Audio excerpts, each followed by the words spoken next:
You are about to witness bodily dismemberment, sub-zero temperatures, and all-out mayhem. Brought to you by the Frontline Network.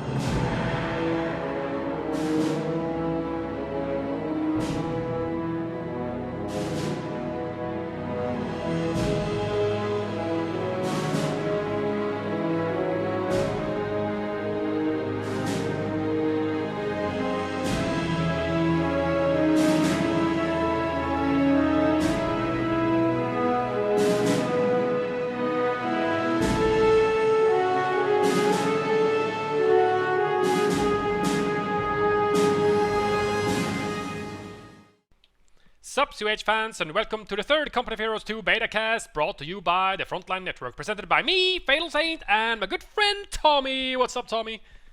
What's up, FatalSaint? I am very happy to be here for our third beta cast. Today we are going to be looking at another 1v1 between two players that we think we know who they both are, don't we? Yeah, we do know who the first player is that is taking on the German side of thing in this matchup. It's Dullahan, and he's actually the senior strategy specialist for Dawn of War 2 over on GameReplays.org, and we also have another which we suspect to be a very good Vicos player's brother, actually. And who is that, Tommy? That is, of course, Reaper, who is the brother, we think, of Alliage or Fireball. So hopefully that COH mastery goodness has rubbed off a little bit through the genes. Maybe it runs in the family, yeah. It must run in the family. Maybe his dad was like a pro. What's a really old game? Like a pro homeworld player, yeah, or something like that. Something like that. It's just like in the gene pool for Alish's complete family. Yeah, and before that, it was like, granddad played Pong, and he was like world champion. It goes in the blood. Yep, but we're actually going to be looking at the same 1v1 map that we saw Inverse and Armstrong play on, which is one of the really more interesting maps actually that we have in the beta. Because obviously the map pool is quite small at the moment.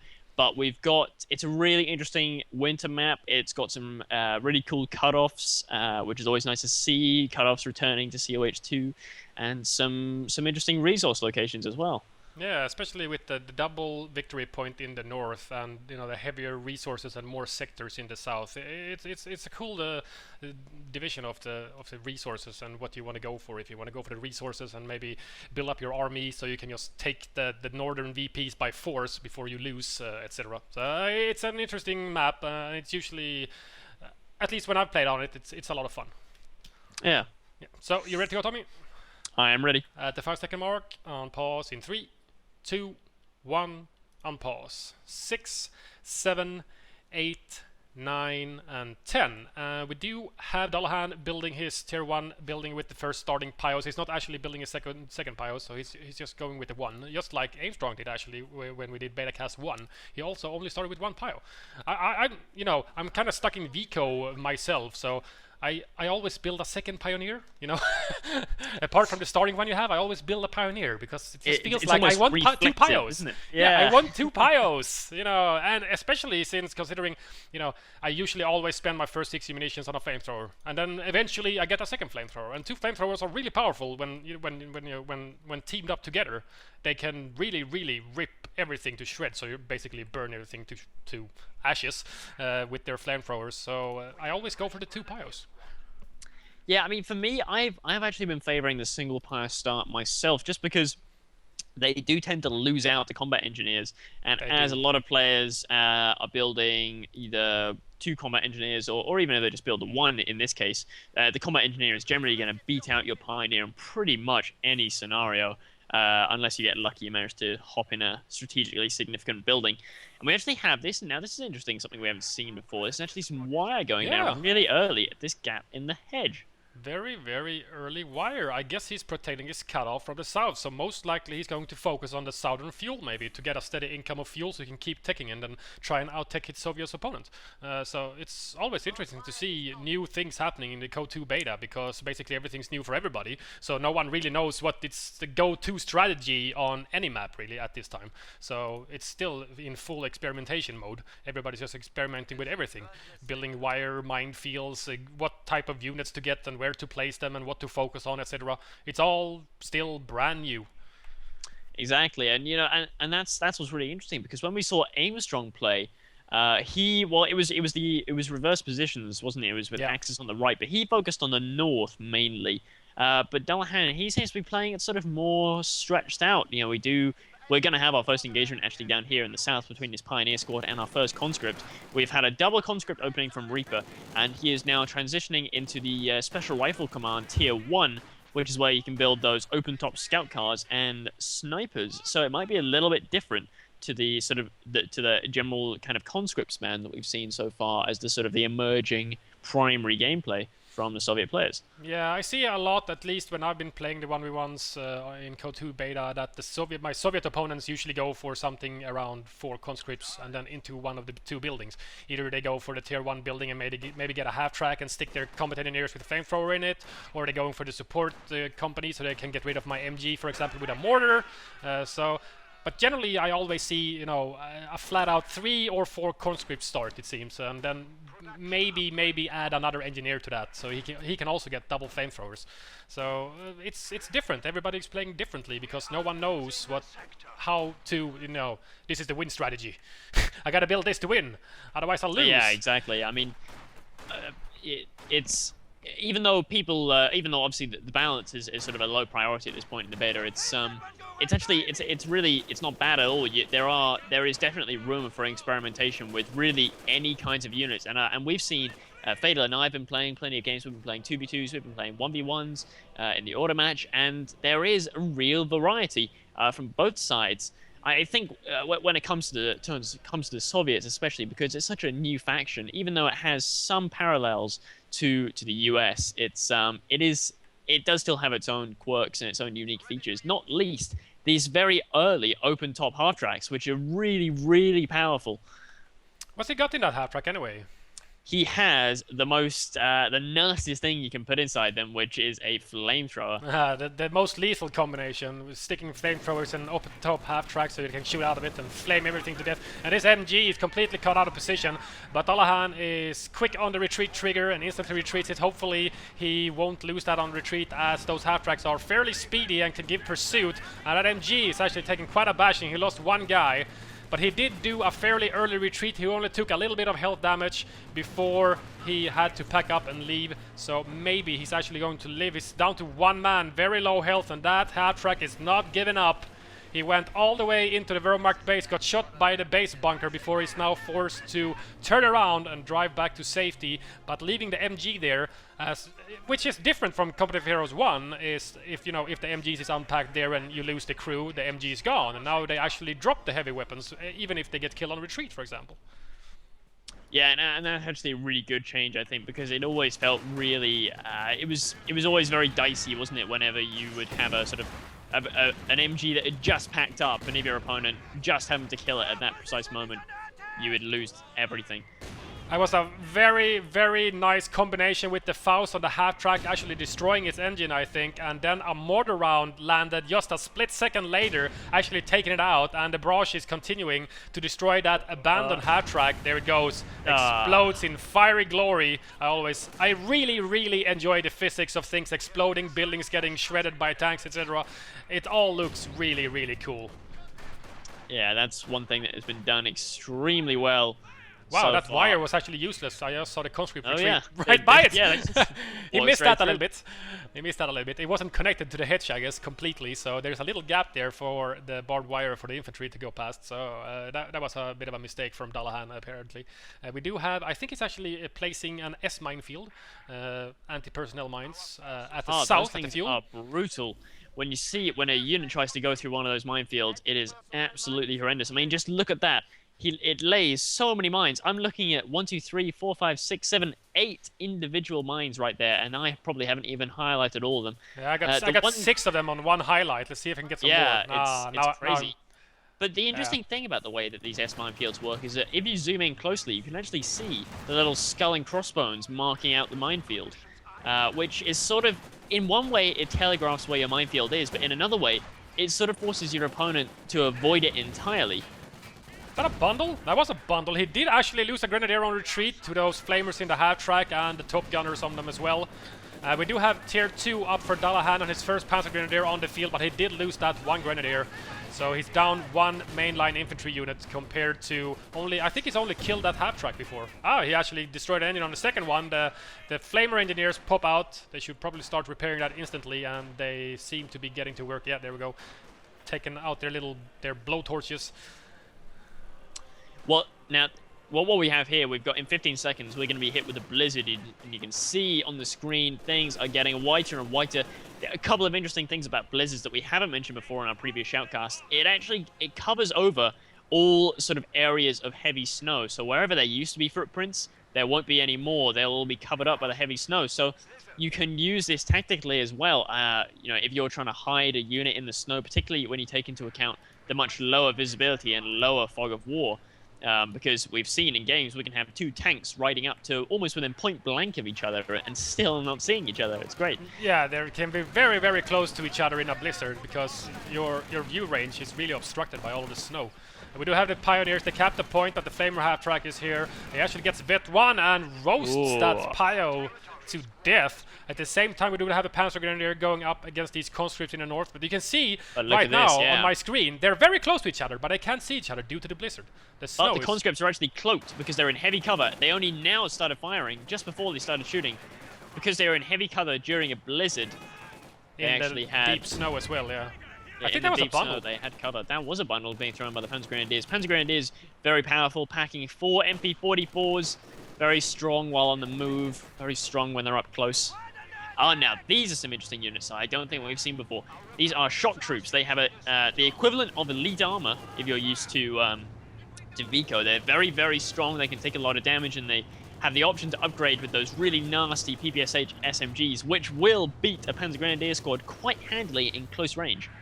Very, very strong elite troops. We do have the Flamer half-track actually finding the Wehrmacht mortar, not the Wehrmacht, the Oster mortar, because this is not Vico, this is Company of Heroes too. And there's a country squad as well on pursuit.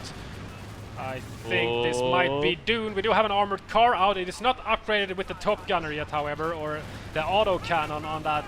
That is actually a really, really strong counter to this half-track play. Is getting an armored car of your own as Oster and then upgrading it with auto cannon, and it rips like half-tracks and T-70s to shreds. Wow, but apparently these conscripts do a pretty good number on the scout card too. And without the upgrade, it can't do much. Damage. Yeah, he's having to keep it at range. Although he's taking down a lot of damage. Wow, that's a nice bundle, and it goes out of control, that light arm card there.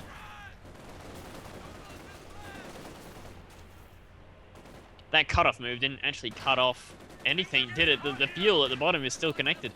Yeah, he's connected through the Soviet player's cutoff, actually, Dullahan. So he's doing very good at this time with the resources. As you can see on the map, before all of the north was basically in Soviet hands, but now they're all in the Oster hands of Dullahan. So he's doing fairly good. So even though he loses this cutoff now, nothing has happened. But now he's losing the Soviet cutoff as well. So now he's going to lose that income from the South fuel. More PPSH upgrades are coming in. We have this interesting unit composition here from the Soviet player. All infantry. He's got 2 units of shock troops, both with the PPSH SMG upgrade. We've got 3 vanilla conscripts and 1 Flamer Pioneer. So that's a lot of anti-infantry firepower. Very good against this tier 2 build, because obviously there's lots of Panzer Grenadiers, lots of Grenadiers and MGs and mortars, all infantry from both sides so far. So an interesting battle. It's 2 Panzer Grenadiers, a Grenadier. He rebuilt his lost Pio so he could be able to repair his scout car that he built. And we do have an MG and that mortar as well, because that mortar actually miraculously survived. Bit of self-mortar there as well. I think it was. The mortar probably shot. Oh, shock troops. Point blank range with this MG here. Forced to retreat. And look at the damage. He's now focus firing down the Grenadiers. They're down to less than 50% health on 4 men, and is forced to retreat as well. And there's basically nothing in the center to stop this Soviet infantry attack from Reaper right now. We do have a scout car. Yeah, it's fully repaired. With the autocannon? No, it is not. No, it is not. I really want to see that autocannon in action, because it's got that great sound. Well, I guess right now he's actually better off not upgrading. After killing that half-track, he doesn't really need to upgrade that much, because that's true, yeah. I think the unupgraded one is way better at killing infantry. But we do have Flamers now coming in to help these shock troops as well. They're in heavy cover while they're decapping this point and capping it for themselves in the north. which basically means that Dullahan now is cut off from the northern fuel and the southern fuel at the same time. So he's got no income all of a sudden, only +4.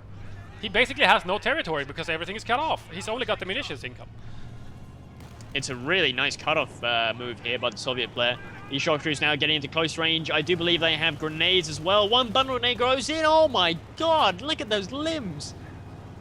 Limbs be everywhere. We do have the scout car up north trying to stop these shock troops, but he actually turns around and just leaves them there, most likely due to what happened in the center just now, what you people at home watching saw in picture-in-picture. We do have conscript decapping the fuel as well, but Dullahan basically has no income. He's only got the munitions point outside of his base. He doesn't even have a single strategic point. It's a very nasty position for him to be in, but I think, you know, even though the way that veterancy has been done has been changed in that you no longer buy veterancy for Wehrmacht, so it has a little bit less of that snowball late game effect, I do still get the impression from my games, and obviously it's a little bit early to say something like this anyway, but that they do have the capacity to lose quite a lot of territory and then gain it back later on, because once they get into that heavy tier 2, the Panzer Grenadiers and the scout cars and the packs, they are just so powerful, and it really does counter everything for a fairly low fuel cost, whereas the Soviet player kind of has to keep on teching, kind of has to keep on sort of expanding his troops, because otherwise he is going to get edged out eventually. But, you know, it changes. Yeah, generally that's what happens, but you can also do as Reaper is doing this game and get yourself some elite infantry in the form of shock troops or guards, for example. Then you can hold your own a little bit against these Panzer Grenadiers, but if you're only packing conscripts without any upgrades whatsoever and don't even have Molotovs, for example, which is very hard to hit moving Panzer Grenadiers with anyways, unless you can really read your opponent's you know, however your opponent's actually going to engage and get closer to your Panzer Grenadiers. It's really hard to nail a Molotov and a Panzer Grenadier on the move with MP44s. It's just not possible. This is some crazy use of infantry by the Soviet player. He's got yet another unit of shock troops ready to be upgraded with PPSHs whenever he gets some munitions, which will be very soon. So really, really heavy on the infantry. 3 shock troops, 3 conscripts, and he even built himself another engineer, which is he is given a minesweeper to, which was down in the south, sweeping out those mines. Because I think he ran into one of them. Very far one out. or two, I think. There's 2 small craters there, so after he ran into them, he probably got those minesweepers. Because as we said before when he was planting it, they do a hell of a lot of damage to infantry, especially if you've just got your infantry squad queued up to cap like 2-3 territories and then you run through a minefield. Well, it's kind of what it sounds like. You run through a minefield, and that's not very pleasant. Yeah, exactly. We have tier 3 is now or rather tier 2 I suppose it is, just been teched by Soviet player now, Reaper, and he's building himself his first AT gun, which is interesting because it looks like Dullahan has also built himself an AT gun, so they're both anticipating vehicles when none are actually going to be coming anytime soon. Yeah, we do actually have the first vehicle on the field for Dullahan, an Ostwind built. That was a surprise. Yeah, he built an Ostwind. It just hit the field basically after the AT gun got constructed. We do have vet 2 Grenadiers in the north against these shock troops, and I think both players would benefit highly from getting some healing. You can get a bunker as the Ostier faction and then upgrade it to various things like an MG bunker, for example, but you can also upgrade them to a healing bunker, and then at the same time the Soviets have an upgrade for 250 manpower in the HQ to get healing, which is also very good because all of the shock troops and all of the Panzer Grenadiers, they're coming out of the bases with like 50% health. You know, you kind of want to heal that damage because otherwise you'll take a hell of a lot of manpower hit whenever you start losing members, especially on the Panzer Grenadiers where reinforcing is fairly expensive. You want them to be healthy and strong. Yeah, exactly. We've got these shock troops again into close range. I think they might be going to throw a grenade. They are throwing a grenade, but it's on the mortar instead, and it clears it in 1. Here comes the Ostwind. I think this is the first time the Soviet player actually sees the Ostwind. The Ostwind went up north, but those shock troops up there actually retreated way before it even got close to them. So I don't think he's seen that Ostwind until now. So I think he's counted his lucky star right now that he actually went to get an IET gun in preparation for any form of vehicles, because this Ostwind now is a fairly big problem for him because he has no form of handheld AT except for the conscript AT nades and this AT gun. And he needs to catch this Ostwind somewhere where it's fairly unsupported. Right now he's actually getting a bit stuck as the line of sight, the true sight, is blocking his AT gun. That was a nice crush. He got ran over a couple of shock troops. 2 shock troopers, yeah, he just ran them right over. Oh, there's going to be an 18A thrown here into the rear arm of the Oswin. Does give a damaged engine from the 18A from that conscript squad. The AT gun with a 6-man crew, very beefy crew there. He's moving it over really quickly as well. I don't think I've ever seen look at an AT gun move that fast. And it does give the driver injured critical. It only lasts temporarily, but it does prevent movement of the Oswind. The thing is though, there's a blizzard, so the conscript that gained line of sight to the AT gun actually were forced to retreat due to Panther Grenadiers and the Ostwind.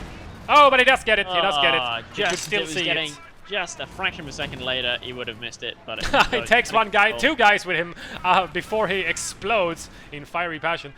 He actually managed to kill 2, maybe 3 guys on that AT gun. I'm not exactly sure if it was the Panther Grenadiers that got a kill or 2 as well.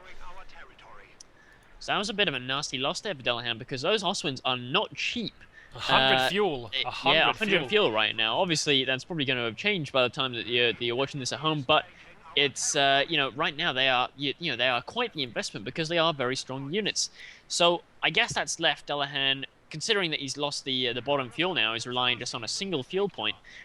That can't leave him with enough fuel to buy an Oswin straight away to replace it. No, he can't replace that Oswin for quite a while. He's got 22, 23 fuel in the bank, and he's actually building something. Let's see what he's actually gone for. I think that must have been on half-track, so he might be upgrading that half-track to become a Flammenwerfer, just like it's in Company of Heroes 1, because otherwise I'm not exactly sure why he would build a half-track, maybe to garrison units and run around and warm them up in the blizzard. It could be due to the blizzard, because that's the thing about the blizzards in this game. You've got to be really careful about how you move your troops around, because if you leave them, especially when you get into this mid-game stage when tanks have begun to hit the field, when Molotovs and grenades and bundles are going off all over the place, a lot of the original fire pits have been destroyed. Yeah. They do get destroyed very quickly. The fire pits, I believe, they actually have like an HB bar. If you look at the one in the middle next to that victory point near the Panzer Grenadiers, if you highlight over it, it's almost destroyed, that fire pit. It's down to just a few embers on the floor. Yeah, it does still heat up the troops around it, but it can get destroyed by one stray mortar shell or a grenade or something. It'll go away. It's going to be gone. The blizzard is over, however, so now they can see each other again, so the fighting may commence more aggressively than during a blizzard, where it's a little bit slowed down due to you not being able to see your opponent that well. So that's always different. When the blizzard lifts, all of a sudden you can see everything again. And I actually had the other day when we played a 2v2, I was basically parked right in front of a T-34 with one of my Stugs.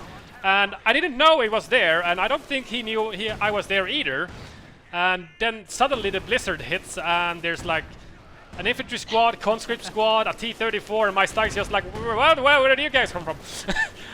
It can be quite a shock, actually, when it happens that rapidly. We did have the MG go down in the center building due to those Flamer engineers, which are now Vet 2. Very, very strong right now. They actually cleared the MG from that building, and it's gone forever. Really powerful engineers, but they've actually had marked target used on them by that Panzer Grenadier squad. That means they take extra received accuracy on retreat. Oh. Wow, he's going to make it out of there. We did have some nice half-track Mitro. He was actually pushing around the shock troops with the half-track before it got taken out now by the AT gun from the Russian player Reaper, which was actually cool because he completely screwed over those the shock troops. They couldn't do anything because they just kept being pushed around by that light vehicle. And this AT gun now, he did get a nice kill on that half-track, but he's most likely going to get decrewed. And the second AT gun now, completely unprotected as well. Might actually get bundle-nated or something. Not exactly sure what he's passing. Oh. We have had the second AT gun has been produced by a Soviet player to counter the tanks, but he's actually reached the end of his doctrine line. He's unlocked 5 CPs, and he's unlocked the IS-2 heavy tank, which is... You can think of it as a bit like a Pershing. It's a main battle tank. It's not amazing at AT, and it's not amazing at anti-infantry, but it's quite good at both. It's a very strong tank. It's a very expensive tank. Packs a lot of armor.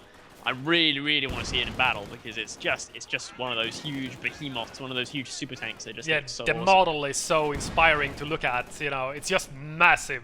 It should give out an aura to all Soviet troops, just inspire. Yeah, that would actually be a fairly cool idea, I think, especially since you can use tanks now as cover for your infantry.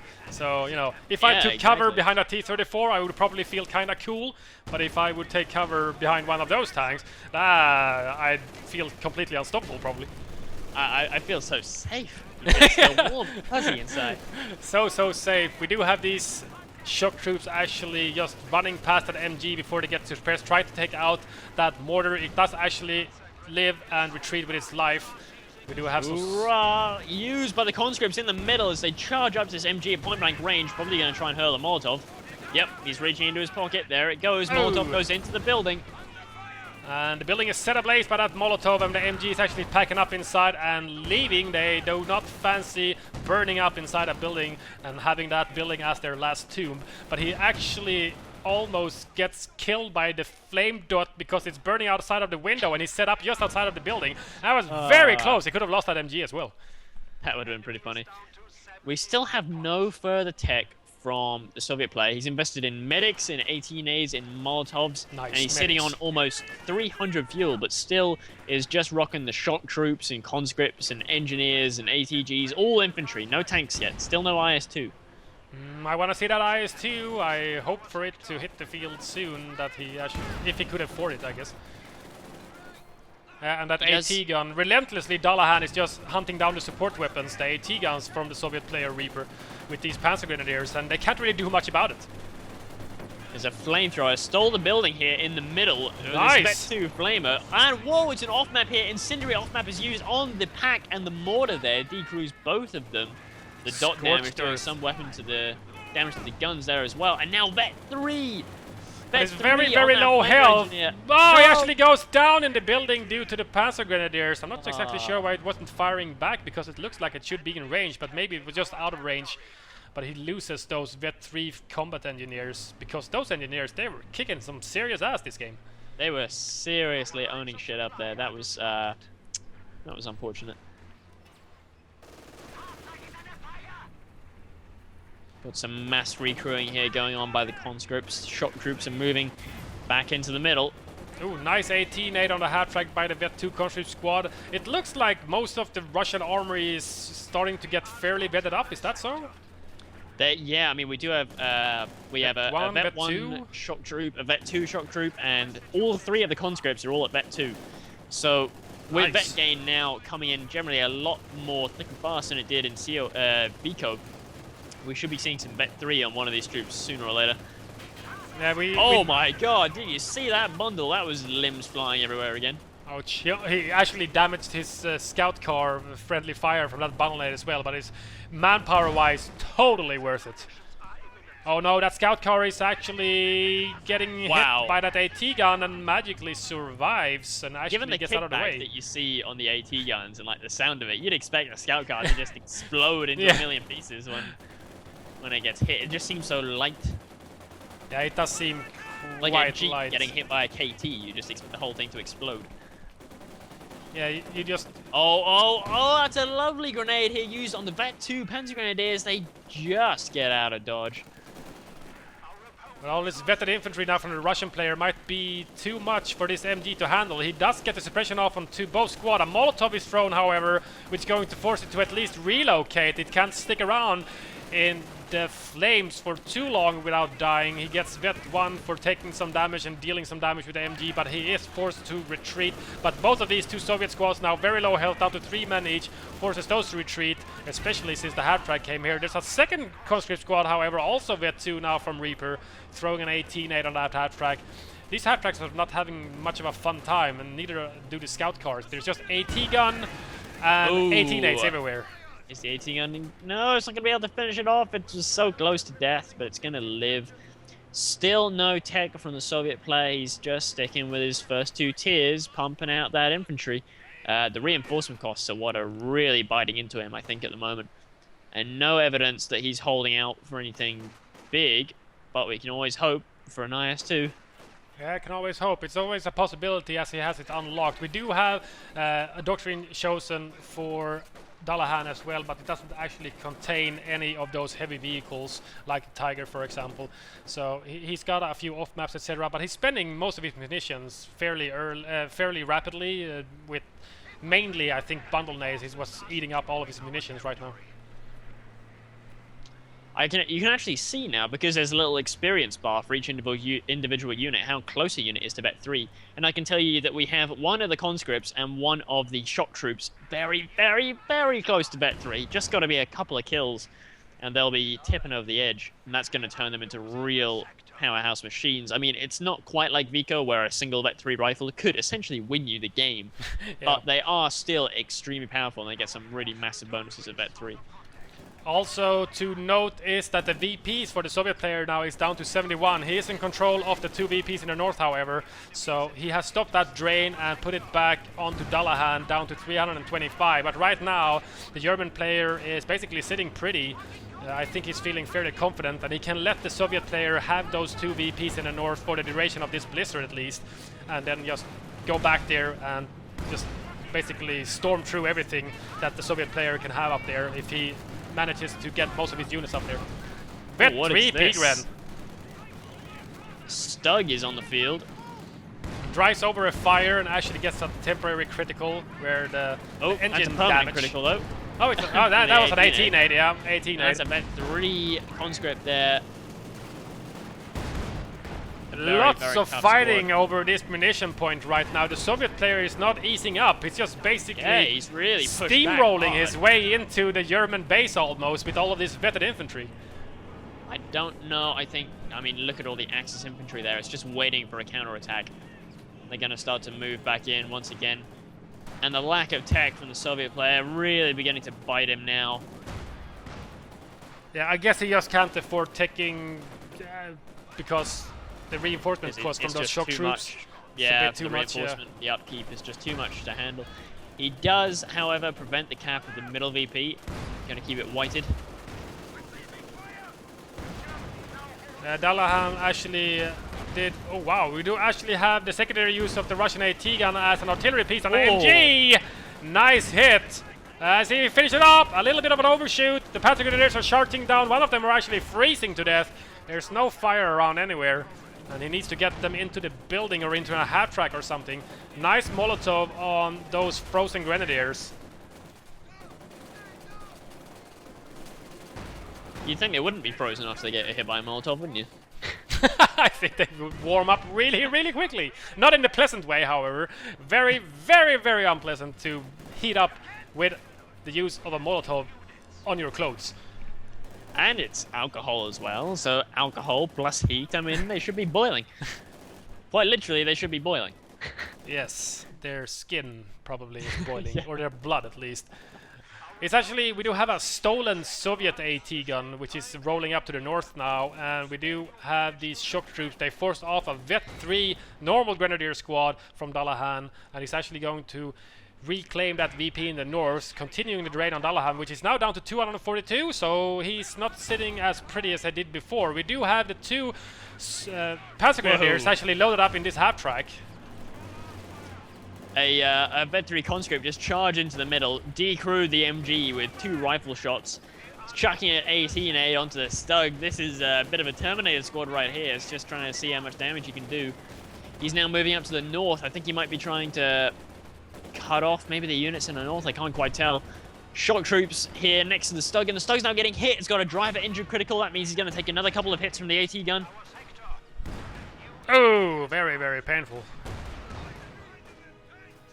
And the MG actually stolen by Reaper. I think that could benefit him greatly, actually. If he gets in control of the center, just puts the MG in the house, for example, just to guard the center VP to stop the drain.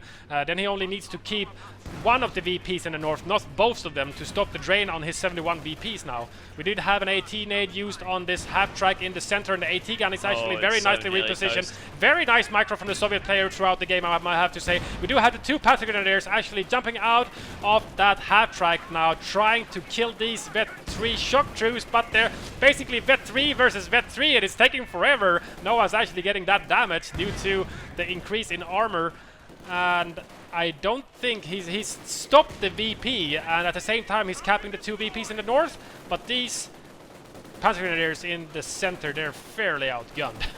Wow, they're actually staying alive, still 23 infantry kills, and whoa, the mortar shells raining in on that Vet 3 shock troop squad, gonna keep him out of there. Ooh, that was Very good the at the guard out of the here. MG might be able to pin him before he can cap it, but the VPs are getting very, very low now. Precariously low, you might even say. And basically all of the Soviet armor was in the center, so now he's retreated. Most of his army is basically retreated back to base. There's an AT gun and that MG in the building, and there's something in the south. The sweeper squad is actually in the south just hanging around. But apart from that, there's nothing to stop capping from the center or reclaiming it himself, and he's got nothing really to dislodge this MG in the center building without the use of Molotovs, and all of his infantry is back to base. They're now moving up to the north. One Vet 2 squad, conscript squad, and one Vet 2 shock trooper squad moving up to the north. The AT gun actually went up there to cap that VP. He's surely going to get decrewed now, however. It's so low health, I can't even see the health bar on it. There it goes. A bunker is actually being constructed, most likely going to turn into an MG bunker if he can get it up before these stormtroopers actually rip these poor pioneers into small pieces with their SMGs.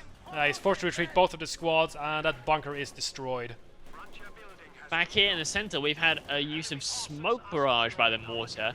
Maybe that was a misclick, maybe it was deliberate, but he used it on the building that had the MG inside. And actually caused him to lose a bit of line of sight there. Ooh, nice grenade on the Panzer Grenadiers. They're moving right into it! Wow, I see limbs everywhere. There's pain. Pieces and of pain.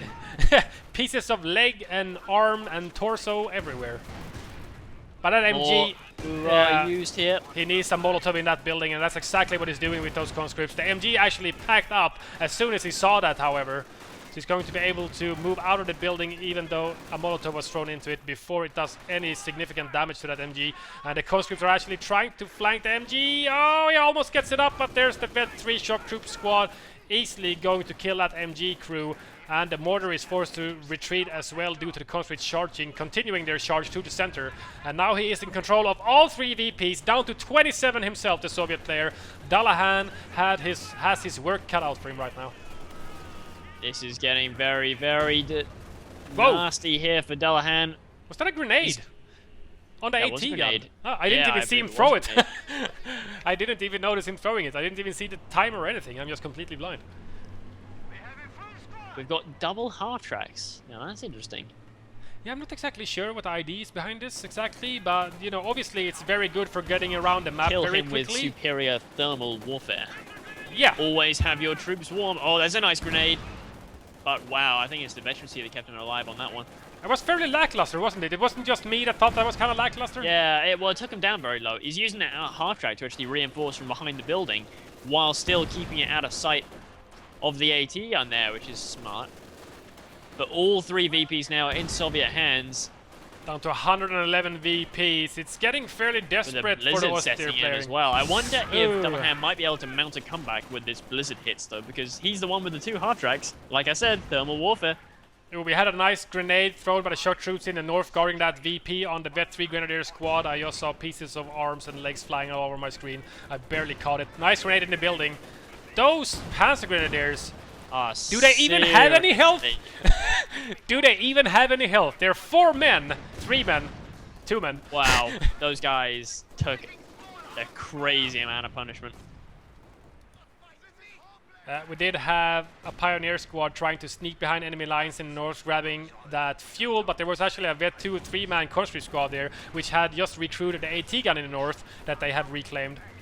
I'm not exactly sure Dullahan has... is going for a knockout blow here. He's pushing up even further. He could just sit back and camp in the middle, but he's moving up even more now. He wants to put the boot in. The AT gun doesn't get a shot off on that half-track that goes swishing by in the center. Oh, Vet 3 shock troops versus Vet 3 Grenadiers. The shock troops easily have this one. Yeah, they're really doing a number, but here comes 2 extra Panzer Grenadiers. Nice grenade, but it overshoots. These shock troops might be a tad outgunned now. Yeah, they're still Vet 3, very, very durable, very, very survivable, but at the same time, 2 Panzer Grenadier squad. So much damage. The Panzer Grenadiers are rushing forward now. They decrew. The AT gun, nice. And now he can use the half-track to push these shock troops around, probably, if he wanted to. But he is still triple capped at VPs. I can see a half-track in the north. He's down to 6, while the Soviet player has 27. I think he is going to end up losing this battle, actually, even though his mid-game was excellent. He had most of the map in his control, and Dullahan ends up losing this game, mainly due to these amazing shock troopers from Reaper. Those guys at Vet 3, wow! Yeah, they were doing a serious amount of damage. Let's look at the kills on those guys. 22 infantry kills there. That's 22 Panzer Grenadiers, probably, which are not known for being weak at all. And he's got more 18 kills on another squad, and then he's actually that's well, this really does show the new veterancy system. There's a 5-kill Vet 3 conscript. Although it did destroy one vehicle, so it may have killed a Stug and gotten a lot of vet from that. Might have. I think the AT gun took out the Stug, but I'm not exactly 100% sure. But they did Maybe do a lot of damage with 18 nades, so that could have been a factor as well. Yeah, not only exactly. taking damage. If you deal damage, you don't actually need to deal the kills anymore in Competitive Heroes 2 compared to Vico, where you need to get the kills themselves. Now it's enough just to deal the damage. That's what you really got to do. Very cool game. Really. Yeah, very, very nice game. It did feel a lot longer than the 36.5 minutes that it actually went on for. It felt like they were really fighting for it right now to win. Both players playing very solidly. Had it. Yeah, I thought he had it. Yeah, I thought he had it too. He had the Soviet player down to 40-ish or so VPs, but he just couldn't close the game for some reason. Very, very cool game. Sad. Yeah, it's a sad day for the German army on the Eastern Front this time around, but I'm sure they will come back sometime. They will come back. Thanks, guys, for watching. Don't forget to subscribe, comment, and like this video, and tell all of your friends. And we'll see you guys for next episode. See you guys.